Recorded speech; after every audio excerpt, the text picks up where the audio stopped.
So I'm sitting here having a cookie snack thinking how historic this news is. Chromebooks will get 10 years of automatic updates.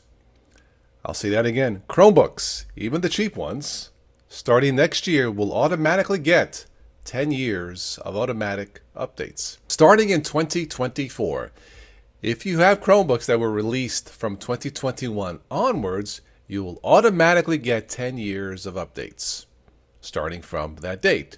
For Chromebooks released before 2021 and already in use, users and IT admins will have the option to extend automatic updates to 10 years from the platform's release after they receive their last automatic update. How do you spell wow?